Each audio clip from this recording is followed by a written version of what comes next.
Yesterday was a long day, with the flights and getting everybody in, and you're sweating out who's going to make flights and who's not.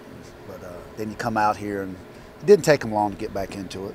Just a couple days off, so good retention of the game plan, and I thought we had a lively practice last night. What do you know about Virginia Tech when you go into this game? Quite a bit, just what you can take off tape. Big advantage of having extra days to prepare. I think you have a kind of you have to fight against doing too much because you have more time, and kind of get away from your base stuff, what you do good. So you have to fight that. But I mean, as a coach, you love it. You just feel a little more prepared. Doesn't mean anything when game time starts. You still have to execute. But good balanced attack. They're smart coaches. They do a good job. What does having a guy like Chad on this team mean to you for your defense? Chad's just, he's your consummate team captain. He is. He was voted on by the players. It was overwhelmingly. He knows what everybody's supposed to do. In our league, when you're going so fast and the tempo and the amount of snaps and series, you got to have a really intelligent player and a player that can make plays sideline to sideline.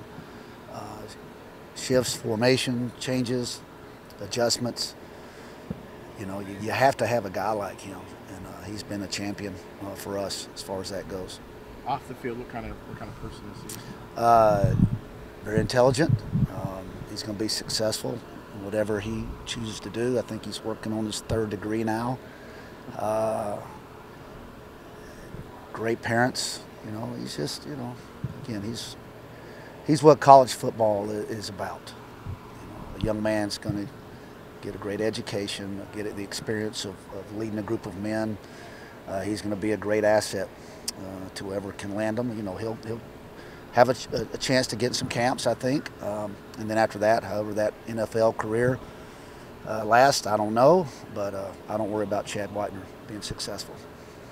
Is there anything that you do differently when you get in bowl preparation? I mean, you talked about you run the same scheme and everything, but do you add a lot of different things, or is it mainly just kind of stay the course? Well,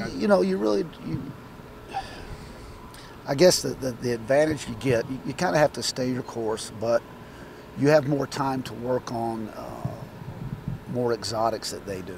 We're defense, so they've got the ball, and they're during the season, you don't have a lot of time to look at all the what-ifs. Sometimes that might be bad to look at all the what-ifs because all of a sudden you're chasing ghosts, is what we like to say. So you have to temper that. You kind of want to do it, but then at the same time you have to say, all right, here's their favorites. They're a great team. They've won 9 games. They've beaten some great opponents. Why would they stray away from their favorites? Probably, you have maybe some more time to look at some past reels of trick plays, things like that. That's probably, you have more time maybe to do that as opposed to what you do during a normal game week, if that makes sense.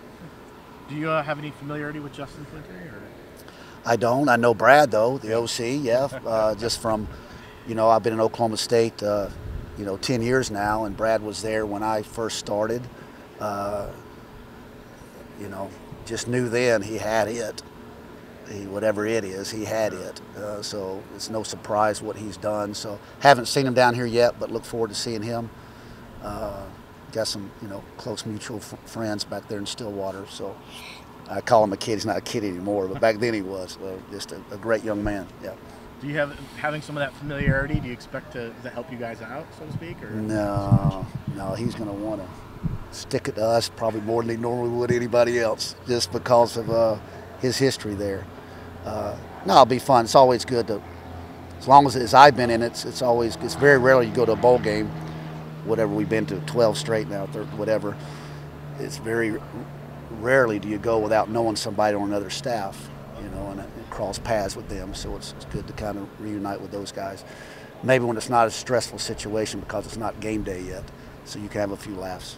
Do you get a chance? Do you and your staff get a little bit of a chance to relax during bowl week, or is it? You know, me now. You know, my kids are grown, so they won't come down till later on in the week. But and I'm not avoiding your question here, but it's funny. We were packing up in Stillwater, and a couple of the coaches are getting out of their cars, and they're getting, you know, they got kids on their arm. The kids are screaming. They got baby chairs. They got toys and all.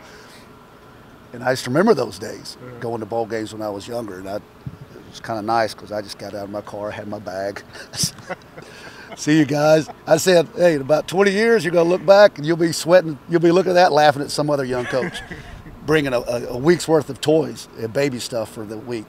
So there's advantages to me because I can kind of relax and do what I want to do at night. They've got some more family obligations than I do. But yeah, you get a few hours at night to kind of choose what to do. I choose to get in bed early. What are the biggest keys for you guys defensively to stop Virginia Tech? They do a good job, a great job, I think, of stretching the field in different ways. They've got a great jet series of different formations, unbalanced. But stretching the field, getting on the perimeter fast, and then all the play actions off everything. They do a great job of packaging, you know, the play action, RPOs, pop passes off their run game, and that's always a challenge for us on the defense. Is every play's a run and every play's a pass. How does it, or maybe not preparation, but how does it change a little bit playing an offense not in the Big 12 that you're used to? Well, you know, we study tempo of everybody we face, and they're not as fast turbo-wise as some of the Big 12, but they can go fast when they want to. So we still practice the way we always practice, real fast. But snap count is not as much as what we face out of most of our teams. But you know, maybe the physicality of some of their run game, you know, you got to be ready for that maybe we don't see out of some of our teams in our league also. So they pose a different challenge.